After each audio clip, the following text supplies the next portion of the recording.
Hey y'all, this is Austin's Animals. Hope you like the new intro. We've got our new mascot Nick here.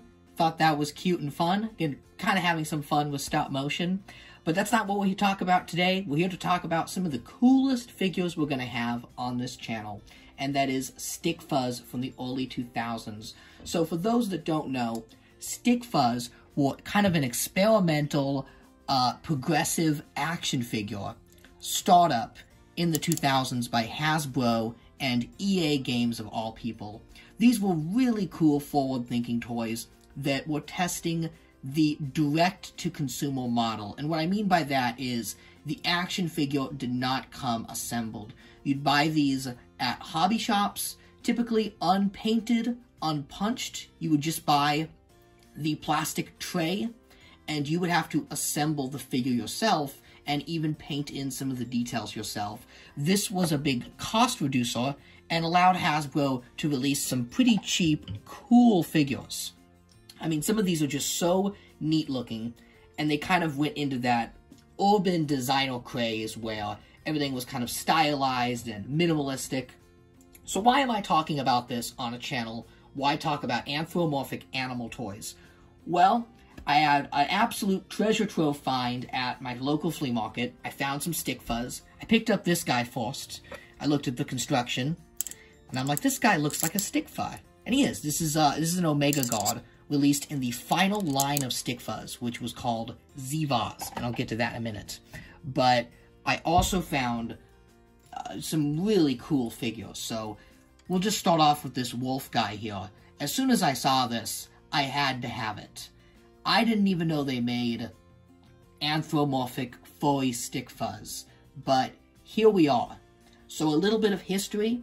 In the last year of Stick Fuzz, again, they were kind of these minimalistic figures. This one here is not one of those minimalistic ones, but just showing you that in the final year of this toy line, they decided to give them some more details and try and blend them more in with the action figure market. So this was a kit that came with stickers, which is not usually common. Usually they were solid color, and whatever kid owned this kit not only built the figure, but put the stickers on pretty well. So it looks like kind of a RoboCop human guy. But this final line attempted to give the Stick Fuzz a little bit of a story. And for those curious, Stick Fuzz is S-T-I-K-F-A-S. And what they did was they created this subline called Z-Vaz. And this is Z-Vaz here. That's what the line's called. It was, again, another confusing name. X-E-V-O-S. I know, confusing. But there was this plot line where all these different factions were fighting. And the factions were very broad. The whole point of the Stick Fuzz line was to appeal to action figure and toy enthusiasts, people who like customizing and making things. So they never really had a story set in stone. I mean, the Stick Fuzz were really blank looking. These ones also blank looking, but they had categories. Like, I believe this guy here was from the robot team. There was a monster team that had like Frankenstein and Medusa. So you had like robots, monsters, pirates, ninjas, which are kind of like the classic action figure boy line groups. Like, what little boy doesn't love pirates or ninjas, right? Or robots. Just a cool, cool toy line. Some of these figure designs are awesome. I mean, even the human guy, I don't usually buy human figures, I just stick to the animals. But, I mean, this is a cool looking figure. He would have fit right in with G.I. Joe or even RoboCop. But there was a final faction introduced towards the end of the line called the Meta Beasts, or the Anthropomorphics, which are exactly what they sound like. They are anthropomorphic animals, and they are really furry. These are some really furry figures. So we'll start off with the wolf here, which is the best figure. This is another kit you had to put together. The kits are relatively easy to assemble. They're just simple ball and socket joints, just like your basic Star Wars or 3 3/4 inch G.I. Joe action figures. So, really simple stuff. I loved that they found a way to create a modular model kit, because that's what this is. It's basically a model kit. They come in tons of little pieces, but you assemble it like you're posing or customizing an action figure. I used to do Star Wars head swaps all the time to make customs, right? I'd put people on clone trooper bodies and Siths on Jedi bodies and make my own kind of Jedis. So I'm really used to this style. And I think had I known this line existed when I was little, I would have loved these as a kid. I would have absolutely loved them. Because not only are they customizable and fun, and I've always loved toys you can customize, but the designs are really cool. And that's kind of hard to do with a minimalistic line like this. Hasbro has experimented with minimalism before. If anyone remembers Mighty Mugs, those were kind of just like simple vinyl figurines. They were okay, but these are just really neat looking. They also have no trouble standing. They're basically flawless action figures. Because they're solid color, I can't complain about the paint apps, because there's no paint apps to speak of. Everything's molded in plastic, and they stand, they hold all of their accessories with no issue. Really great. So, just looking at the wolf guy here, here is the head, and it looks like the kid that owned this applied the mouth sticker. So this isn't supposed to be color, that's just a sticker that comes with it, which, I know that aesthetically they look better without the stickers. Most people did not put the stickers on. I was actually looking some of these up on the aftermarket, because now I want to buy some more, and none of them have the stickers. Like, nobody used these. So I'm going to keep these on, just because they're so tough to find with the stickers, in case that I find more, because I would love to army build a guy like this. This is a great figure. I love that they gave him goggles, kind of a staple among Furry Wolf Sonas. You see goggles a lot. And look, so this is supposed to be a cape. It's missing the back piece. There's supposed to be like a flowing long cape, which is really cool, but I get why a kid lost it, 20 years after the toy came out. But if you pop off his chest armor, which easily pops off, I think you have a much better torso than how he's meant to be displayed. So, there's kind of his hairy body there. And he's got a little, what do you call these? Bandana. Little hanging bandana.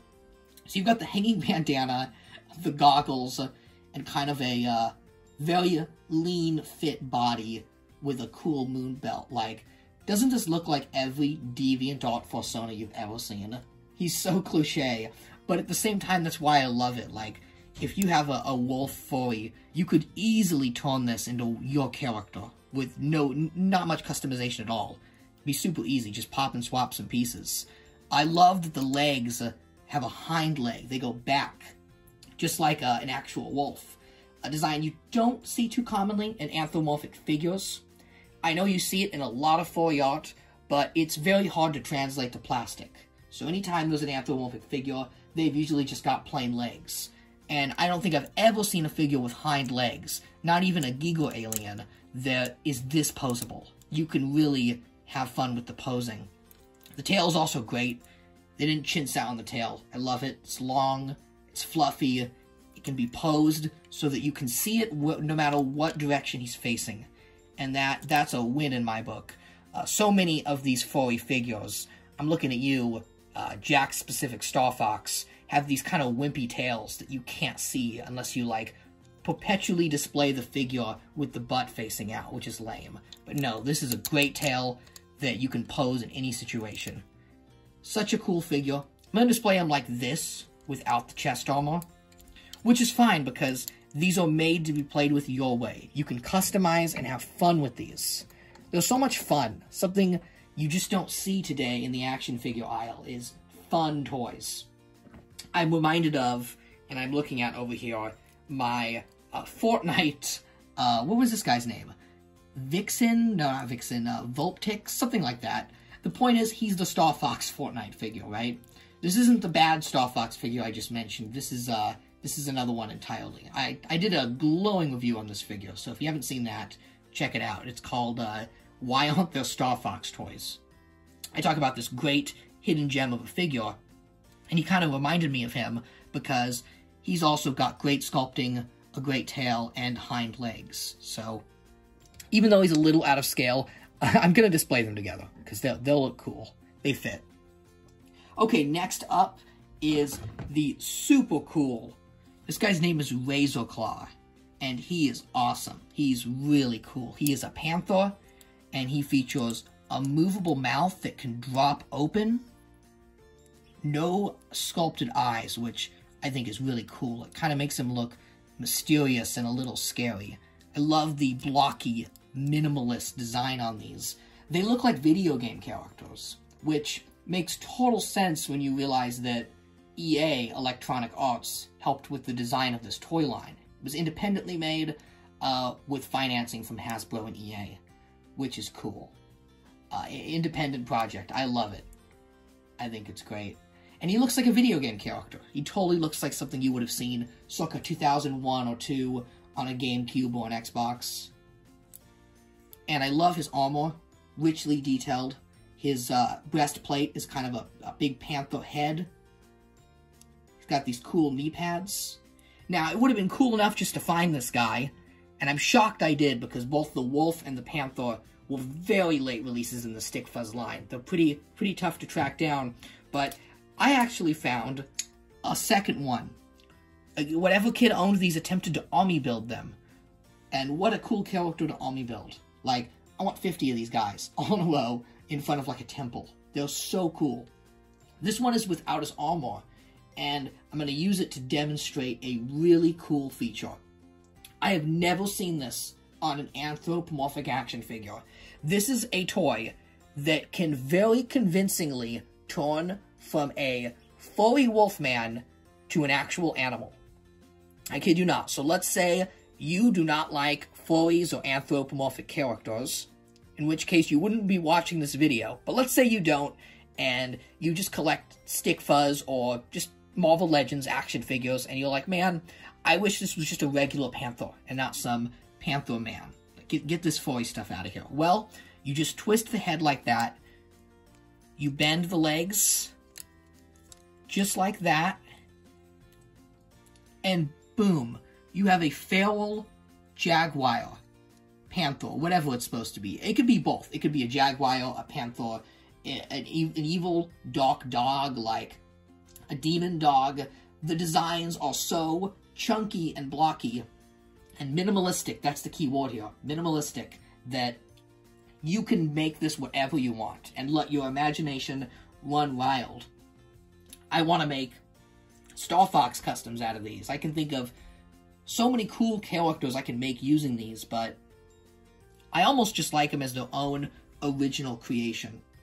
I think the world that they created of Xivaz and Stick Fuzz, even though the line barely lasted more than like 2 years, they created this rich, unique world that is left up to your imagination. And there's a lot to be said about a toy line that doesn't bombard you. Let me move the camera down a bit so you can see them all. There's a lot to be said about a toy line that doesn't bombard you with a storyline or require you to know about an IP. Like if you, for example, let's say, never watched Zootopia, you're not going to go buy this Nick Wilde doll, because it doesn't interest you. But if you walk down the toy aisle and you just have an interest in anthropomorphic animals, you have a furry character, or even if you're not a furry and you just like robots and monsters and creatures, this line would appeal to you. I think this line could have been huge. There's just so much potential I'm looking at, because they serve their function fantastically. They pose well, they display well, they play well. I would trust a kid to play with these, and they're fun to build and create with. Really, really cool toys. I'm so happy I found these. I have one more that really diversifies the lineup. So we've got a human man, a wolf man, and 2 panther-like men. Well, let's really mix things up with a bug man. Yes, it's an insectoid guy, and he is cool. They didn't chintz out on the size. He's a big, hulking bug man with a fully posable stinger that can be positioned in many different ways. Oh, he fell. He's got a little bit of a balancing problem because he's so big, but he's got these 4 legs that you can futz with and get him into position. Kind of funny, these pose better than most Marvel Legends, right? Oh, and his crab claws, they retract. They open and close. He is so cool. If you like bug people, there's some great bug people in this line, and I love how weird and alien they made him look. They kind of look like something John Carter of Mars would have thought. I don't know, just cool design. And I love how colorful he is, too. Kind of a Starship Troopers aesthetic, right? If you want a nice Starship Troopers diorama, this is a cool guy to pose. Kind of getting District 9 vibes as well. Remember District 9? Kind of looks like the alien from that. So, really cool figures. In just the 5 I found, we have so much variety in the color, the aesthetics, and the look. But as someone that loves anthropomorphic figures, and I've always loved monster creatures and aliens, this line is fantastic. I was looking up some of the other stuff they made, and the very short run this line had, it didn't last long. The Stick Fuzz portion of the line, you know, they did a lot of basic, like, red guy, blue guy, yellow guy. They were just solid colors. They weren't meant to be anything specific. But just a few months in, they started to diversify with superhero, wizard, robot, and then finally in 2004, you got the really cool stuff, what's known as the Zivas. So if you want these ones in particular, you have to look up Zivas. Or just type in, I guess, Stick Fuzz Wolf. It'll still come up. But Zivas, X-E-V-O-Z. So, for a toy line called Zivas by Stick Fuzz, it was never gonna succeed. It was too ahead of the curve. I think today, in the age of the internet and social media, this line would have done a lot better, because it encourages customization and a community. This toy line's got a rabid cult following online, I've discovered, and a huge stop-motion community, which makes total sense. These guys would be so much fun to make stop-motions with. They can hold any pose, hold any accessory, and are literally compatible with any action figure ever, because they covered every genre. And that includes our genre, anthropomorphic animal figures. I do a lot of research for this channel to try and find what cartoon animal figures I don't have, right? Like, if you've watched my channel, you know I have a lot of Calico Critters and Ewoks and Zootopia. Those are kind of the big licenses.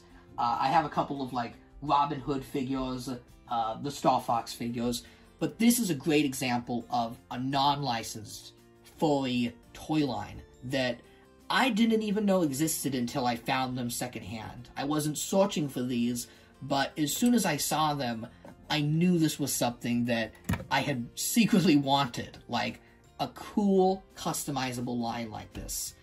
Maybe someday, someone with the money and the resources will bring this line back, and I would love to see a comeback of Stick Fuzz and Zivas.